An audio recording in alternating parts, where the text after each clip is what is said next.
Chris Godinez, licensed professional counselor, also the host of We Need to Talk on every Sunday at noon. This video is for informational. Dog is distracting me. And educational purposes only. The views and opinions stated herein. My co-host Lucky are mine and mine alone. They do not represent the ACA, the APA, or any other therapist for that matter. Boom, shakalaka, done. I'd like to thank my sponsor, BetterHelp. BetterHelp, betterhelp.com/Chris Godinez. Hey guys, they're an online therapy company. Hi, what are you doing? What was I going to say? They're international. If you need to get to a therapist, go to betterhelp.com/Chris Godinez, and they will set you up with a professional master's level or PhD level therapist in your area. Hi. My dog Lucky, for those of you who have not met him yet, you can tell that we are not in our normal spot. We are in Trinidad, California right now, just enjoying the cool. Can't say I'm loving Trinidad really a lot. They were not very friendly as far as it comes to dog-friendly restaurants. And we go to get takeout, and they're like 2 hours away from closing, and they're like, "Oh, no, we're busy. We don't do takeout." And I'm like, "You're a tourist town. Ugh, don't get me started." So needless to say, I'm not probably going to come back here. But anyway, current events. Let's talk about current events. So I was reading today that they are investigating, the FDA is investigating another brand of energy drinks. And I cannot stress to you, energy drinks, no bueno for your body. They usually have a lot of caffeine, like something like 3 or 4 cans of sodas worth of caffeine. They've got like tons of sugar. They have other things in them. It's not good. And I know a lot of people use the energy drinks because they need the boost. They're super busy, et cetera, et cetera, et cetera. So yeah, it just don't do energy drinks. They're not good for you. Not that caffeine's good for you anyway. And I'm guilty of drinking coffee, but it's scary to me when people start getting addicted to the energy drinks, and it causes problems, guys. It does. You don't want to get addicted literally to anything if you can help it. So, and I think the biggest concern is that they're questioning what else is in there besides the huge amount of caffeine, which, by the way, if you drink too much caffeine, it can cause heart, what's it called? Aphibia? No, not aphibia. Heart palpitations. It did a boongada, boongada, boongada, boongada, and not in a good way. So, anyway, just, if you're drinking those energy drinks, I really encourage you to get off of them. Wean yourself off. Try something else. Arrhythmias. Thank you. That was the word I was looking for. Not boogada, boogada, boogada. So anyway, just, I don't know. It bothers me that companies put stuff into it, and it's now getting investigated. I don't even know the name of the thing. It wasn't one that was well known, but anyway, it was on the AP. So, and I happened to see that, and I was like, ooh, and I know a lot of people use energy drinks. So honestly, just don't do it. Don't do it. Water is great. And taking care of yourself. Teas are great. Coffee if you have to in the morning. And then don't drink caffeine after like noon, because otherwise you're going to be all funky dunky with your sleep schedule. So, all right. And speaking of which, if you drink too much caffeine, it will create a lot of anxiety because your heart is pounding like crazy. It kind of mimics a panic attack. So let's talk about anxiety. So I named this a case of the nerves because people were asking about anxiety in regards to post-traumatic stress disorder. So post-traumatic stress disorder, complex post-traumatic stress disorder. One of the things, it used to be in with the anxiety disorders, which is interesting. Now it's in with the trauma disorders. So one of the things about PTSD is that people get a huge amount of anxiety. We start having nightmares. We start avoiding things that remind us of our abuse. We have panic attacks. So I want to go into all of that and how to help yourself with that. A sense of foreshortened future, like a sense of doom. That is very common in people that have come out of abusive relationships. So excuse me, let's talk about why. So, first of all, let's talk about the physical things that are going on when you have anxiety. So basically, what's going on is your amygdala. Your amygdala is enlarged. Your amygdala is working overtime. And they've shown this in study after study after study on anxiety and amygdalas. Our amygdala is enlarged and it's working overtime to try to keep us safe because we've had abuse, either from a family of origin or from romantic partner, a boss, coworker, whatever. So the amygdala's job, the amygdala is a little almond-shaped organ that sits about an inch inside of each ear. Its job is to keep us safe, which is normally great. But if it's enlarged and we're hyper vigilant, meaning we're looking for danger, looking for danger, looking for danger, looking for danger, where's the danger? Where's the danger? This little guy is going to be on steroids, seriously. So this little guy sits about an inch behind each ear. It's almond shaped. And when it perceives a threat, now here's the thing, a threat can be anything to the amygdala because the amygdala cannot tell the difference between an energy drink making your heart pound, okay? Or, no, I'm serious, amygdalas are really stupid. They're like 3 O's, oh my God, stupid. They cannot tell the difference between heart pounding because of an energy drink or a threat, a thought.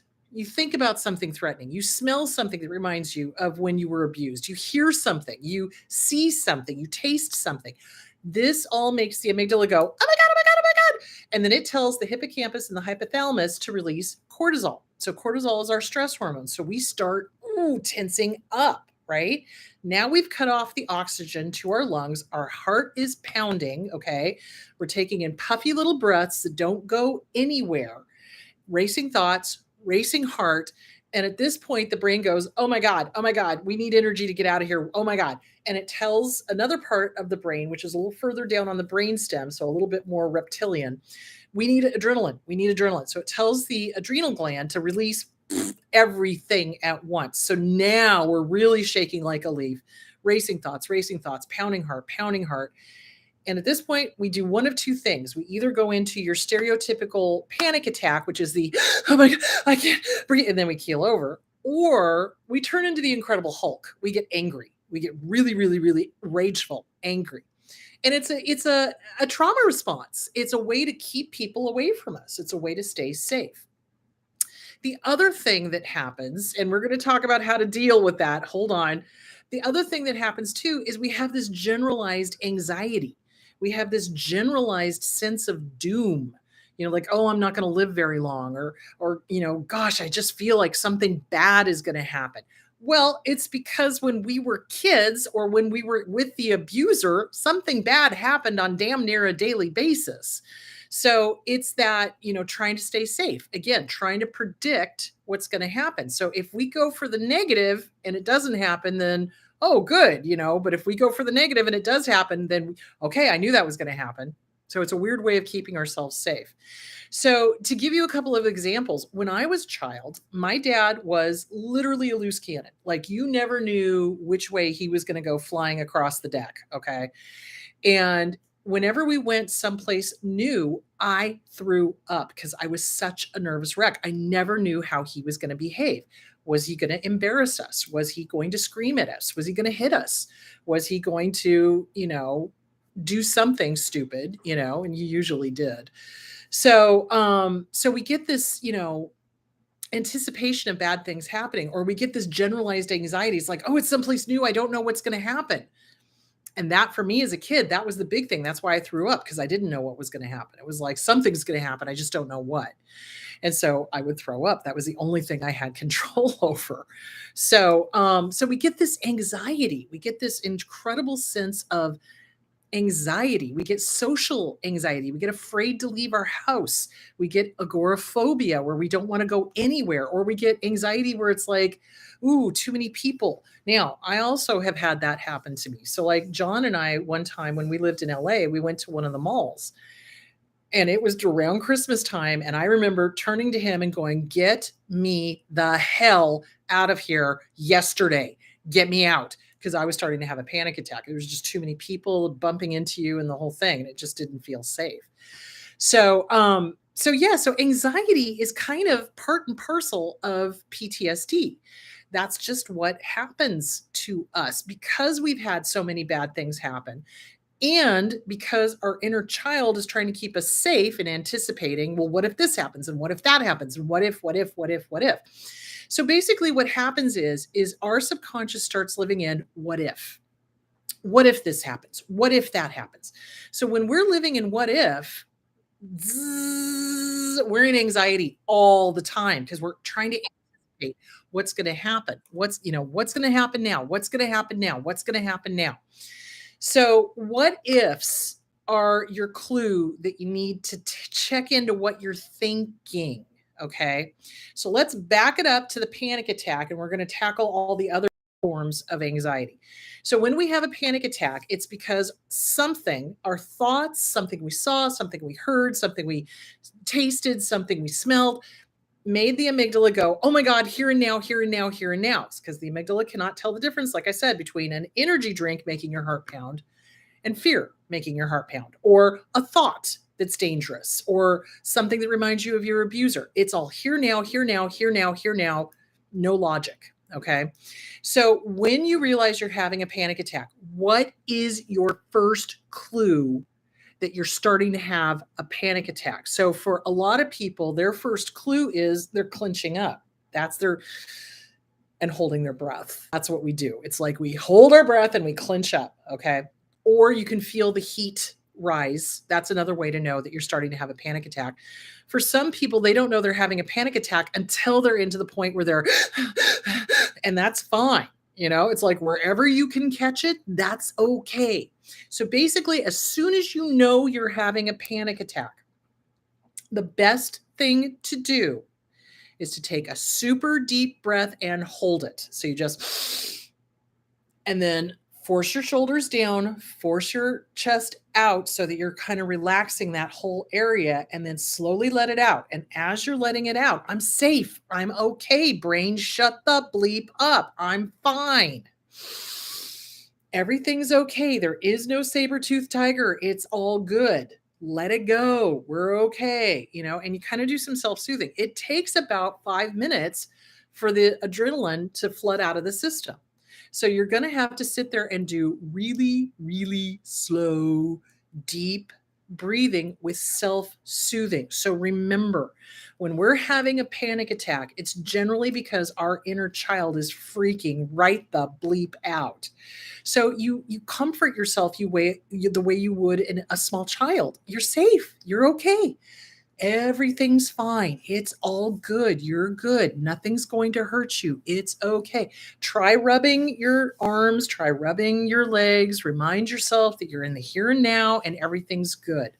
So that's the other thing, is that what also causes panic attacks, flashbacks. When we are in flashback mode and we are having a full-blown, oh my God, this reminds me of my abuser. Holy crap. It sends us into a complete and total panic. Being accused of something you didn't do. That's enough to send me into a rage. Usually it's like, oh, hell no, we're not playing that game. You know what I'm saying? So yeah, I mean, it's part and parcel of PTSD.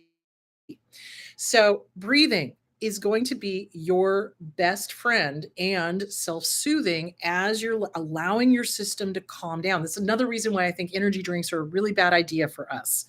I really do, because we can't handle that arrhythmia. We can't. Our bodies are just like, nah, So, okay. So I have some articles that I wanted to talk about. Signs and symptoms of anxiety, and this is on Psychology Today.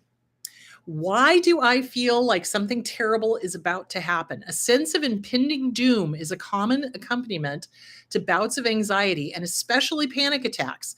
Not only may it seemingly strike out of the blue, it also tends to exacerbate the anxiety.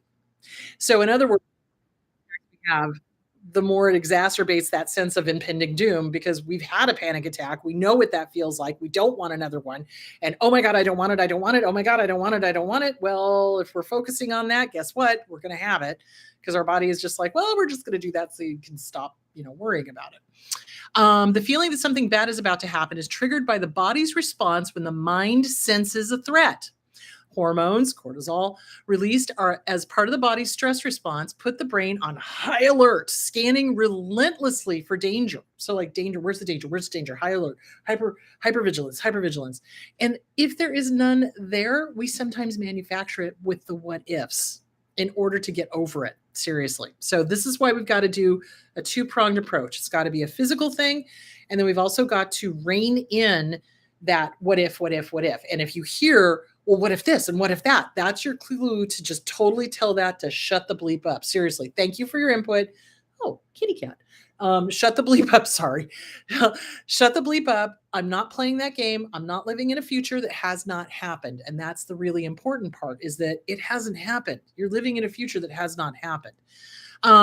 Okay. Hormones, high alert, relentlessly scanning for danger, and a strong stress response can lead to the feeling that catastrophe awaits. Measures to tamp down the stress response, such as deep breathing for a few minutes, can dampen the sense of impending doom. So, yes, absolutely. You want to take good care of yourself, recognize your anxiety triggers. So, for me, anxiety, too many people, recognizing, hey, if somebody's accusing me of something I didn't do, oh, hell yeah, game on. It's all, figure out what your triggers are, write them down, challenge them, write them down, take your power back. I mean, they're there to kind of protect you, but now they've gone into, what's the word I'm looking for? They're no longer helpful. They're hurtful. So write them down, challenge them, reaffirm that you're safe and you're okay and everything's fine. And this is something to work on. Seriously. And then baby steps. Seriously, baby steps. So if, for example, for me, going someplace new, it took years, probably until I left home, to get over that whole throwing up when I went someplace new because I was such a nervous wreck. Well, part of that also was getting away from my abuser because I realized it had to do with my dad because it was like he was a loose cannon. I didn't know what he was going to do. It was scary. Never knew if he was going to be kind or mean or embarrassing or whatever. So getting away from the abuse honestly helps. The second thing we need to do is work on the inner child. Inner Child Workbook, Catherine Taylor, or Inner Child Workbook, Lucia Cappuccioni. Why? Because you're dealing with all that trauma that happened when you were a little kid that's affecting us now as an adult. And you want to challenge that stuff and comfort that child and make sure that child knows they are loved, they are heard, they are believed, and you're going to protect them. And you will break your foot off in anyone's hind end that tries to hurt them. That's really what it's about because we didn't get protected. I talked about that last week. We did not get protected as kids. So it's really important to work with your inner child around the anxiety. It came from somewhere. So sometimes too, anxiety is a learned behavior. So if we had a super anxious parent, we've picked that up. So again, fleas. So if it's not yours and it belongs to mom or dad, that's when you have to separate it out, write it out. Is this a fear of mine? Or is this a fear of mom and dad's? Or is this a fear of grandparents? Or is this a fear of a teacher? Or is this a fear of whatever, whoever taught the fear? And is it real or is it just a fear? So fear, false evidence appearing real. Fear is absolute, but fear is just a thought. So is this something that you need to be freaking out about, or is this something that you're trying to plan for in the future? And if it is, take your power back, live in the present moment. That is really the best way to get rid of that kind of anxiety. Okay, going on. So let me see if I can find the title of this one. So this is just called Signs of Anxiety, and it's on Psychology Today. Okay, hold on. It feels like we're going to have a heart attack because we have the heart palpitations. That's why. So one thing that I tell my clients to do if they're in the middle of a panic attack and they're like, "Oh my God, I'm going to have a heart attack." Raise your hands above your head. Oh, look, you can raise your hands above your head. If you're having a heart attack, you couldn't do that. Can you stand up? Oh, yeah, you can. You're fine. But that's a way to shut that brain off when it starts going, what if, what if, what if, what if? Oh my God, I'm dying, I'm dying, I'm dying. No, you're not. You're having a panic attack. It's okay. So this is common, guys. When I was in college, I would have panic attacks thinking I was dying. So you bet. Absolutely. And why? Why? Well, when you get away from your abuser and you start working on yourself and you start challenging those basic assumptions that they gave you that were wrong, that were incorrect, it causes a lot of cognitive dissonance. It causes a lot of fear. We start realizing that the family that we thought we had, that we thought was supportive, was not. That in fact, we had been orphans our entire life. We just didn't know it until we started working on ourselves. So, realizing that we are kind of alone and that we are kind of working on all of this lovely baggage that was handed to us that wasn't even ours. Yeah, that can cause a lot of cognitive dissonance. It can cause a lot of what ifs. It can cause a lot of anxiety. I mean, abso-freaking-lutely. PTSD is not fun, and I don't recommend it for most people. It's like, this is not something you want to have.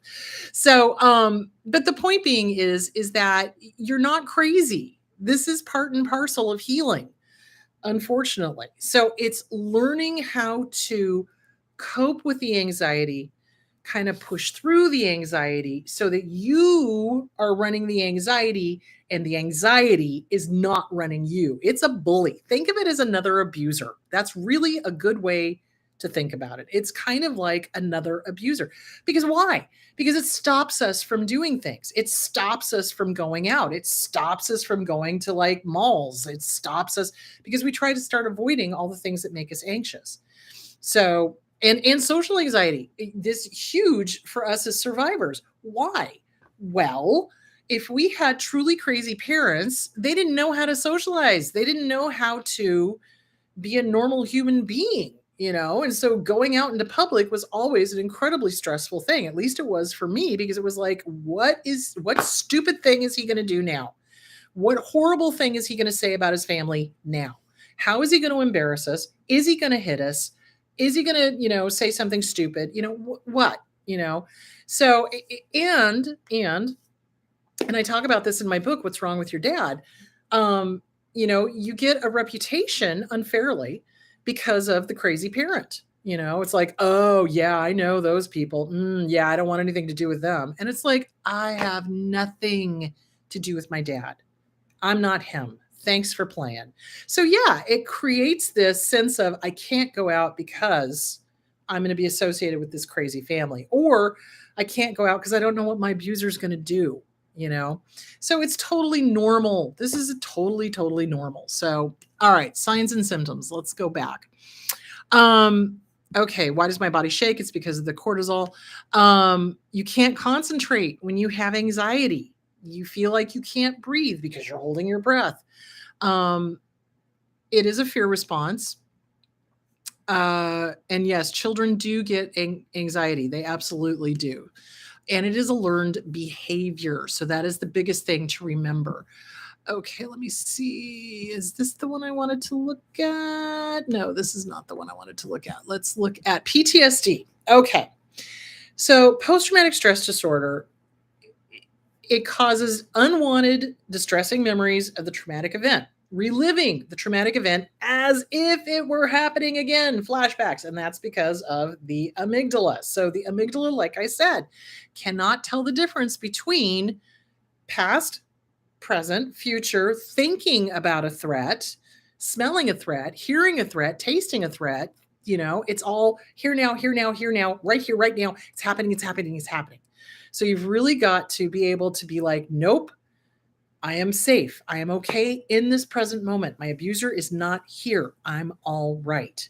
So calming yourself down, dealing with the amygdala. So when you bring oxygen back into the system, so you take the big deep breath and you hold it for a little bit and you let it out, self-soothing, I'm safe, I'm okay, everything's fine. What that does is that tells the brain that released the adrenaline, oh, we've got oxygen. We're safe. Okay, I can shut down the adrenaline process. Okay, cool beans. So it starts shutting that down. And then as you keep breathing, the hippocampus hypothalamus also go, oh, we don't need to be 10 steps, so we're ready to fight, flight, freeze, or give in, fawn. So that's what that is all about. So PTSD, um, upsetting dreams or nightmares. So people often wake up from uh, wake up in the morning having a panic attack, not knowing why. Because we don't always remember our dreams. And especially because we can, believe it or not, we can dissociate when we're dreaming. So it's like something happens in our dreams. We wake up, panic attack, but we don't know why. Well, obviously, we were dreaming about something that was traumatic, obviously. And our brain just kind of went, boop, nope, not going to remember it. So it's enough to know that something triggered you. You were dreaming about something. I strongly recommend keeping a dream journal so you can start writing things down. When you go to sleep at night, this is really important. You're going to give yourself the suggestion that you sleep well. So, what I like, remember how we do the mirror work? So the mirror work in the morning is going to be, hi, good to see you. Have a great day. I give you permission to like yourself. Go be awesome. And then you walk out, right? At night, especially if you're having panic attacks in the morning. Now you can do the whole, hey, good to see you again. Here are 3 things you did right, which is always great. But the other thing you can do is add in, you know what? You're going to sleep safely and soundly, and you're going to have happy dreams. And then you go to bed. So you give yourself that suggestion that that's what's going to happen that night. It may not happen immediately, but the more you tell your subconscious, this is what I want, the more the subconscious will start going, oh, okay, we're going to dream happy dreams. And how do I know this works? Well, a few years ago, I had to have a colonoscopy. And I told John I will be having nice, happy dreams about Oded Fair, right? So I come out of recovery, and the nurse goes to John and goes, who's Oded Fair? Because apparently I was babbling about Oded Fair. He's an actor. He's cute. Anyway, so yeah, it happens. So, but it takes practice. So all of this takes practice because we're having to undo all of the damage that the abuse has done to our psyche, to our subconscious, to our self-esteem, to our sense of safety, to our sense of everything. So, sense of safety is really the key to getting rid of the anxiety. So, little kids are the ones who do the magic thing, are the ones who do the, well, what if this and what if that and what if I plan for this and what if I plan, I'll do this and it'll be fine, and that kind of thing. So you've got to calm down the little inner child, comfort them. It's great to come up with plans. That's great. 1, maybe 2 plans. That's it. And then you don't allow the thought process to keep going, well, I'm going to do this if that happens, and I'm going to do that. No, we've already done that. We have a plan. We know what we're doing. It's okay. Let it go. So seriously, keep a dream journal. Allow yourself to remember your dreams. Allow yourself to dream happy dreams. It's okay. It's really, really, really okay. And work on that. That is a huge thing to do. Okay, hold on just a second. One more thing I wanted to get to. Severe emotional distress or physical reactions to something that reminds you of the traumatic event. Absolutely. Stomach aches, somatic things, headaches, muscle aches, absolutely. And emotional distress. So the bodies keep score. Bessel van der Kolk, great guy. I'm actually going to be going to a continuing education conference with both him and Dr. Ramani. I get to see them both. I'm so excited. So I'm going to, I'll bring back whatever I learned from them, which is awesome. That'll be in October. Okay. So avoidance, we try to avoid things that cause us anxiety, negative changes in thinking and mood, negative thoughts about ourselves or other people in the world, hopelessness about the future, sense of doom, memory problems, not remembering important aspects of the traumatic events, difficulty maintaining close relationships, feeling detached from family and friends, lack of interest in activities you once enjoyed, difficulty experiencing positive emotions, feeling emotionally numb. So we do that with PTSD because it's kind of like, well, if I'm happy, somebody's going to ruin it. Like, seriously, that was my thought when I was having to live in the house with my dad, because if I was happy, I knew he would ruin it. So, and then he would get mad at me for being a moody teenager. And I'm just like, yeah, you can't have it both ways. Anyway, so yeah, so we do that. It's kind of like we ruin it ourselves so nobody else can, or we protect ourselves by not having close friends because we don't want to get hurt. So, but it's a way of really not living. So, and it's also a way of allowing the abuser to win. So don't allow the abuser to win. You've got to be able to be like, okay, this is my anxiety, this is my fear, false evidence appearing real. What can I do to mitigate it and still go have a lovely, fun life? Because I get to. You get to. You get to. And then clearly the message we got growing up was, oh, don't you dare, and it's not okay, and blah, blah, blah. So my suggestion would be also writing letters to whoever created the anxiety around you and basically taking your power back. It's like, look, Mother Clucker, you're dead. You have no power over me anymore. Or look, Mother Clucker, I'm away from you. You have no power over me anymore. Guess what? I'm not going to allow your crazy thoughts to run my world. And take it out to the barbecue, read it out loud once, burn it, and we have to be careful of what we think. That's the other big thing. Thoughts create emotions. Emotions create thoughts, back and forth. So if you're having anxiety, what were you just thinking?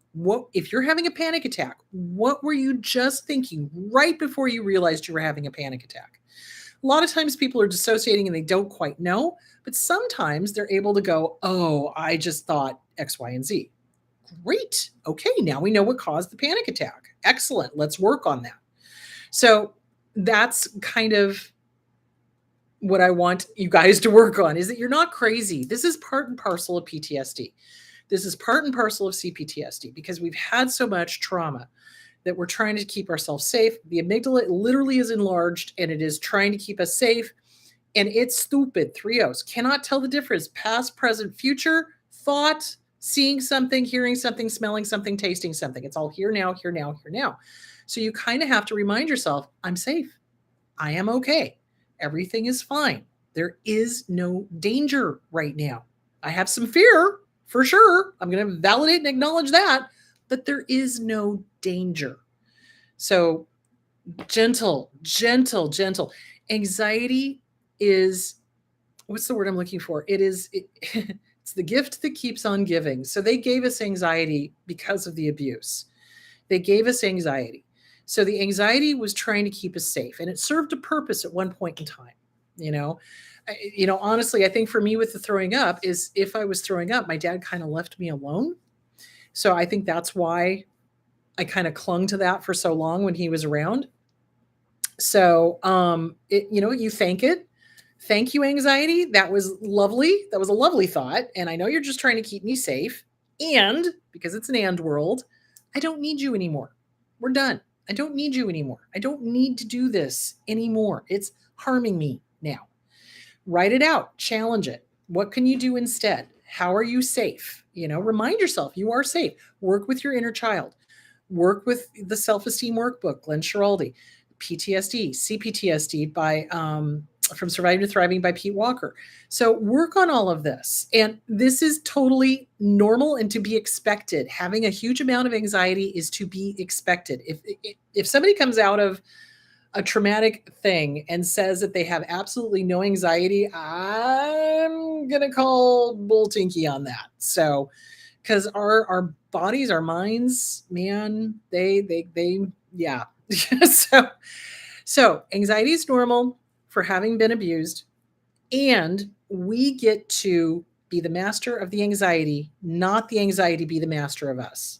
So it's breathing, it's being aware of what you were thinking, what you were feeling, what did you see, what did you hear, what did you smell, what did you taste, what triggered the panic attack, what is the thought that's stopping you from going out, the what if, challenge it, and then baby steps, start doing very, very little, because you don't want to just, like, for example, when I first started working on my anxiety, I would not just immediately go out into a mall.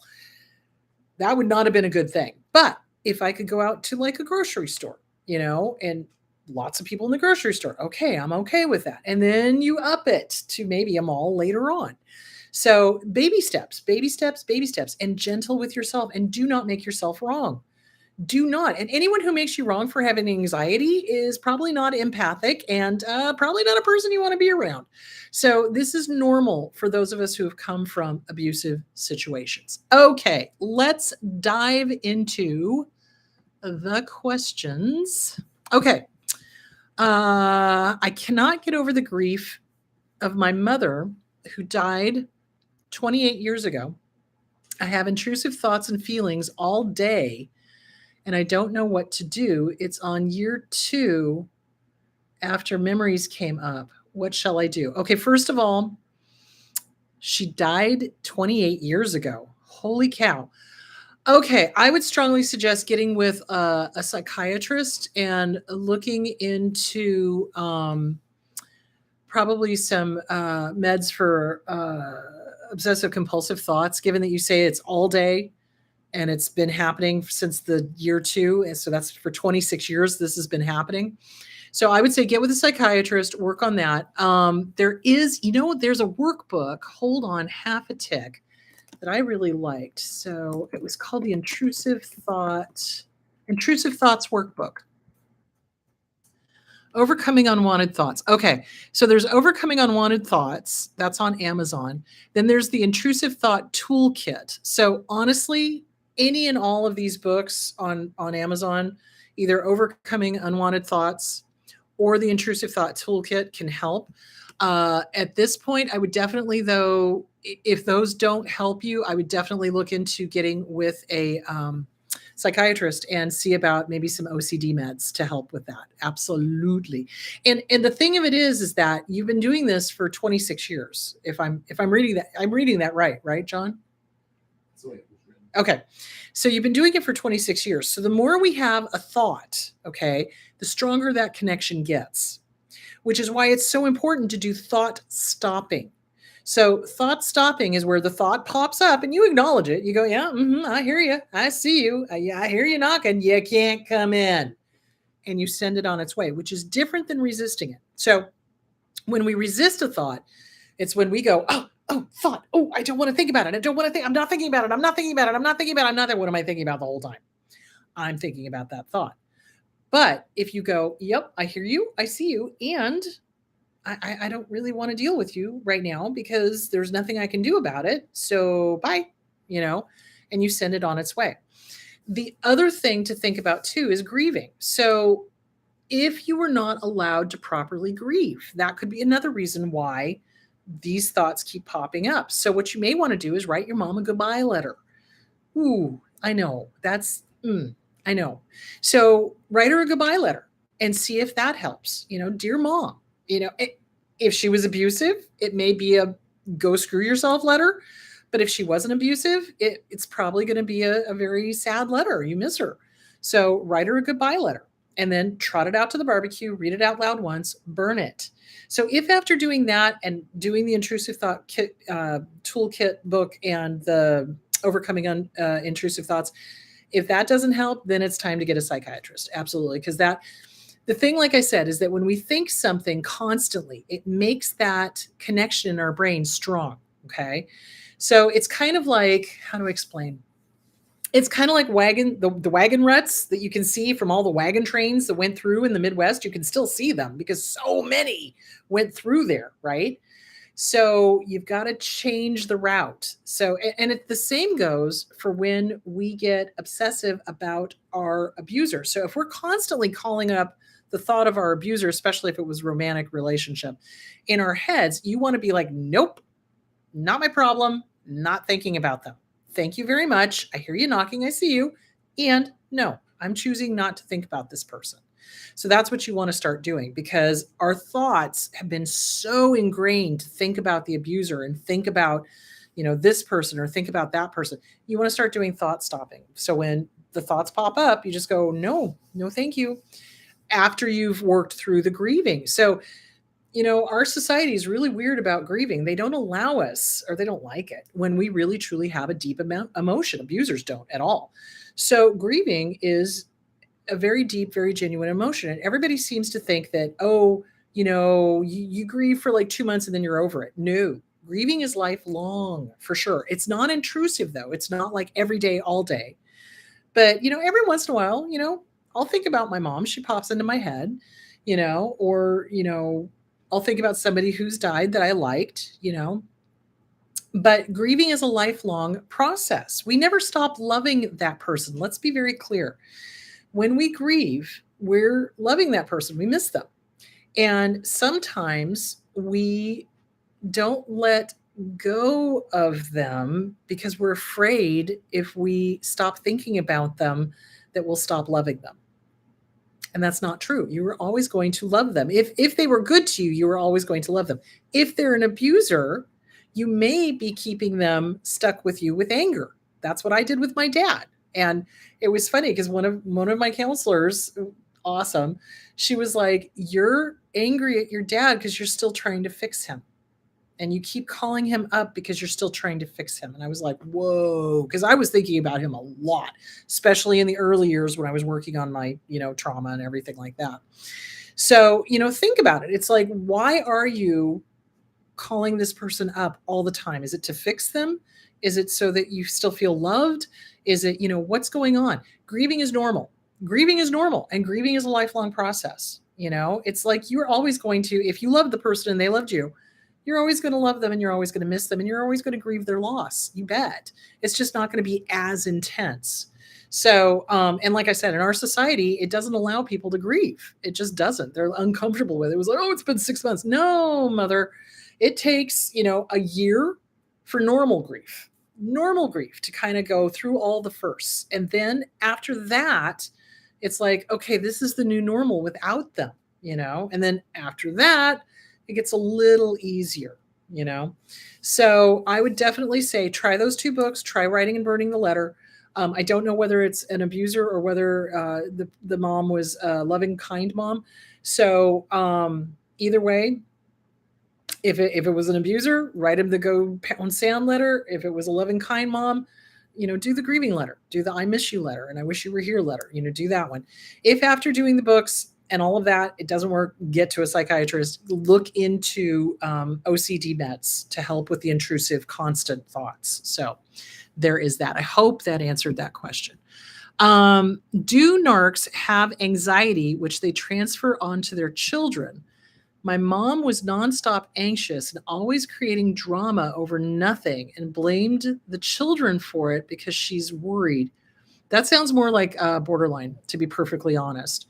Borderline personality disorder, when they get malignant, they're very anxious and they create drama all the time and then blame it on somebody else. So that sounds like, oh my goodness, my leg has gone to sleep. Holy cow. Wow.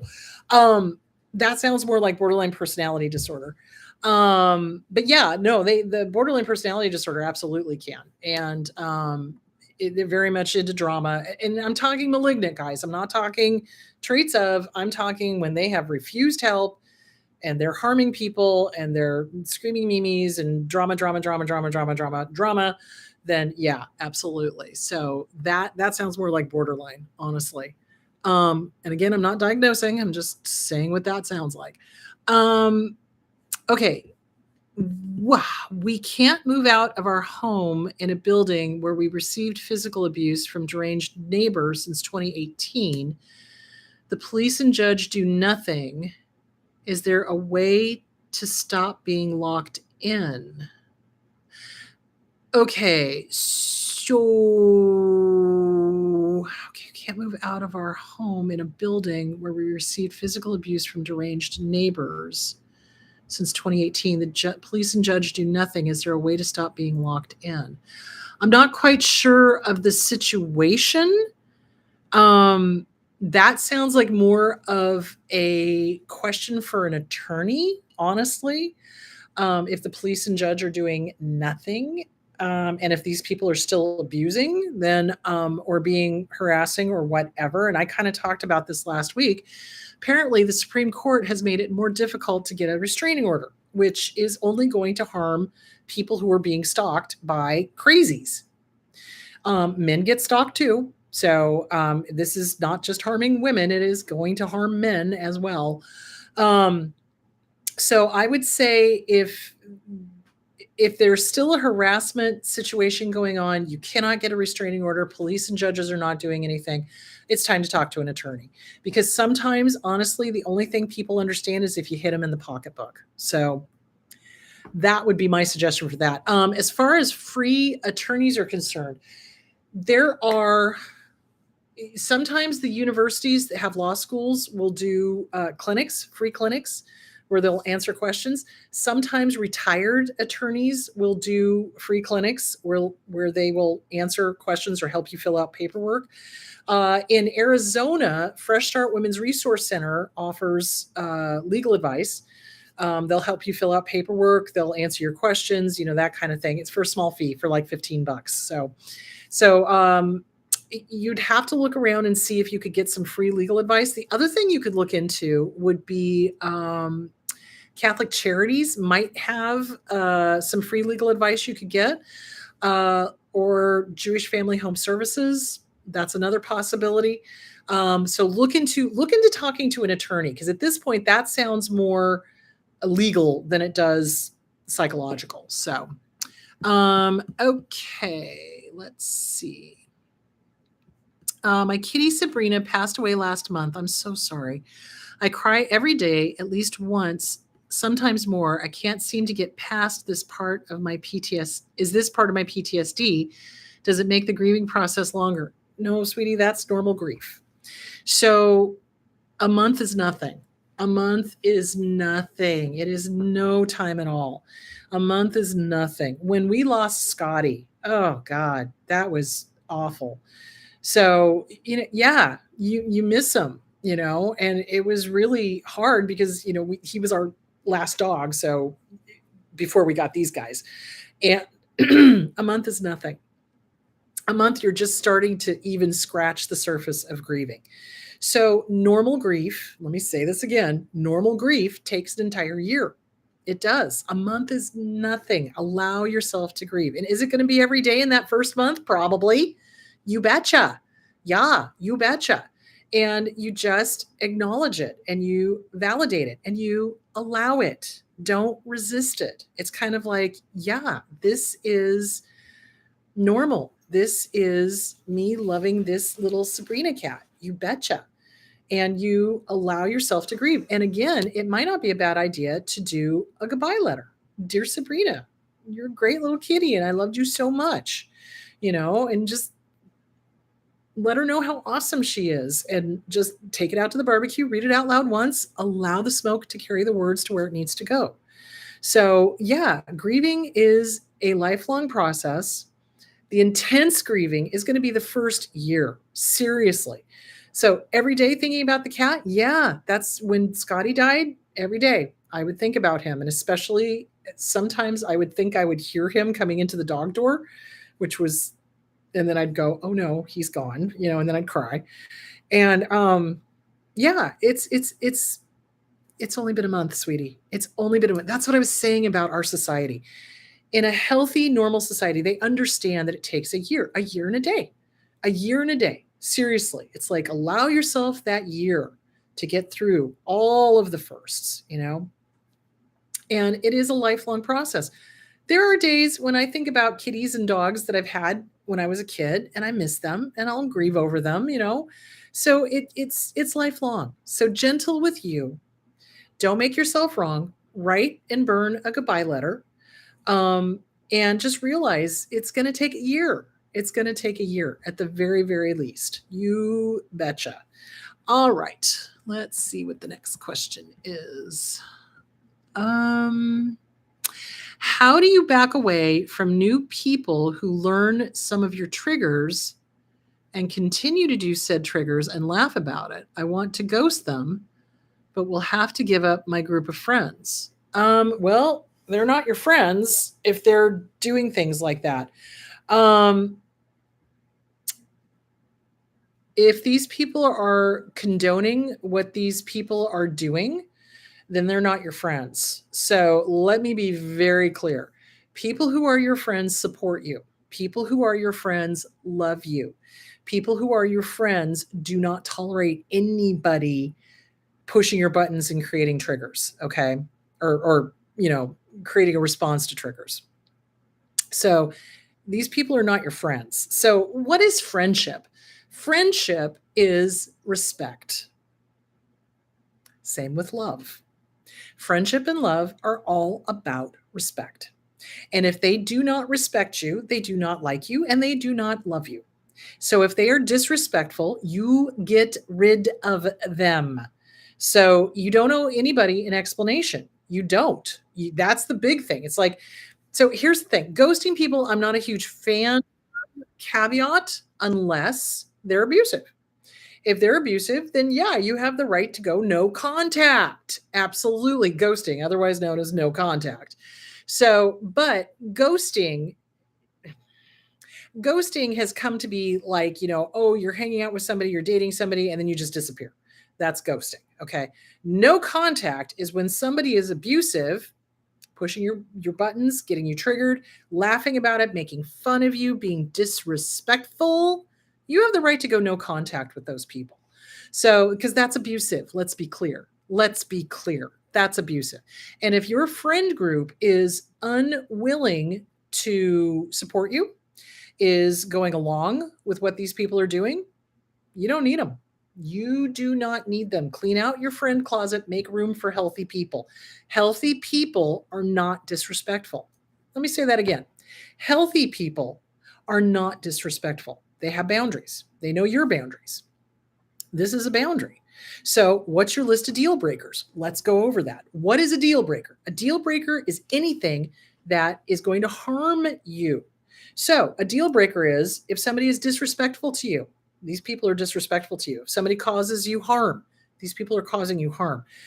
Calls you names, gaslights you, lies, makes fun of you at your expense. Those are all deal breakers. Nobody should treat you like that. Nobody. Nobody has the right to. Self-Esteem Workbook, Glenn Schiraldi. Read it. Boundaries, The Disease to Please, Harriet Breaker. Read it. Because you don't need these people. And sometimes I think we're afraid to let go of people because we're afraid that nobody else will ever like us. Wow, does that sound what like the abuser said? Nobody will ever love you. Nobody will love you like the way I do. Blah, blah, blah, blah, blah, blah. God, I hope not. You know what I'm saying? So you definitely want to let them go. If they're being disrespectful, if they're hurting you, if they're harming you, and if the rest of the people are going to go along with that, you don't need them. You don't need them. Work on yourself. Work on your self-esteem. Okay, let's see. I mean, and if you've already told them, so what you could do is if you've told them that this is not, you don't like this and this is harmful, and they do it again, absolutely get rid of them. If you haven't told them, then you might just be like, nope, I really don't appreciate that. And then if they do it again, get rid of them. But honestly, if they're like intentionally and making fun of you, just get rid of them. So there is that. Okay, my loves, I think that is it for today. I will do the questions on Wednesday that I did not get to. Let me see what next week's show is going to be. Boop. There it is. Oh, what does a healthy family look like? Yes, we're going to talk about healthy families. We're going to talk about green lights. We're going to talk about the good stuff. So next week is going to be, what does a healthy family look like? What do healthy people look like? Healthy friends look like, et cetera, et cetera, et cetera. So that is it, my loves. You guys go have a great week, and I will talk to you on Wednesday with the answers and questions and answers. And next week, what a healthy family looks like. All right, my loves, go be awesome. Talk to you later. Bye.